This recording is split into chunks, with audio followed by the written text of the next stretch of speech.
আপনার যদি এই জায়গাটায় কেটে যায় আর এটা ভালো হওয়ার আগ পর্যন্ত যদি আপনি টক জাতীয় খাবার খেয়ে থাকেন, তাহলে এই খাবারটা পেট থেকে সোজা এখানে আসবে এবং এই জায়গাটা পেকে যাবে, এখানে পুঁজ হবে, অর্থাৎ এটা ভালো হতে অনেক সময় লাগবে।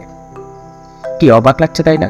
হ্যাঁ, আমাদের সমাজে এখনো অনেকেই এই কুসংস্কারটা বিশ্বাস করে থাকেন যে টক জাতীয় খাবার খেলে কাটা জায়গা পেকে যায় বা কোথাও শুকাতে যায়। এটা একটা কুসংস্কার আমাদের সমাজে প্রচলিত আছে, বিশেষ করে গ্রামের বেশিরভাগ মানুষই এটা বিশ্বাস করে থাকে। অপারেশনের পরে ডাক্তার সাহেব যখন অ্যাডভাইস করেন যে টক জাতীয় খাদ্য খাওয়ার জন্য, টক জাতীয় খাবার খাওয়ার জন্য, অনেক রুগীরা সেটা আমলে নিতে চান না এবং অনেক অ্যাটেন্ডেন্ট, অনেক গার্ডিয়ানরাও এটা আমলে নিতে চান না। কিন্তু ডাক্তার সাহেব যখন ভিটামিন সি ট্যাবলেট লিখে দেন, এটা কিন্তু রুগীরা বেশ মজা করেই খেতে ভালোবাসে, রুগীরা এটা পছন্দ করে।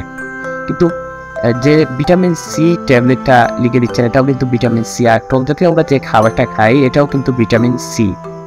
তো আমরা ওটা খেতে চাই না, ট্যাবলেটটা খেতে চাই। তো বিষয়টা কেমন হয়ে গেল?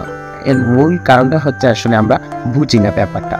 তো আমাদেরকে ব্যাপারটা বুঝতে হবে যে কোনো জায়গায় কেটে গেলে সেই জায়গাটা ভালো হওয়ার জন্য নতুন সেল তৈরি হওয়া লাগবে, নতুন টিস্যু তৈরি হওয়া লাগবে এবং নতুন সেল টিস্যু তৈরি হওয়ার মাধ্যমে আস্তে আস্তে কিন্তু ওই জায়গাটা ভরে উঠবে, ওই জায়গাটা ভালো হবে।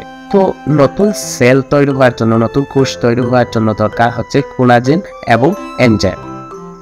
আর এনজাইমের কিন্তু প্রধান সহকারী হচ্ছে ভিটামিন সি, যেটা আমরা খেতে চাই না। তো আমরা বুঝতে পারলাম ভিটামিন সি অর্থাৎ টক জাতীয় খাবার এটা কোনো কোথাও জায়গা শুকাতে বাধা দেয় না, বরং ওই জায়গাটা শুকাতে সহযোগিতা করে। তো এই যে কুসংস্কারটা আমাদের সমাজে প্রচলিত আছে, এগুলো আমাদেরকে দূর করতে হবে। যারা বুঝে না তাদেরকে অবশ্যই বোঝাতে হবে। সবাই ভালো থাকবেন, সুস্থ থাকবেন। আসসালামু আলাইকুম।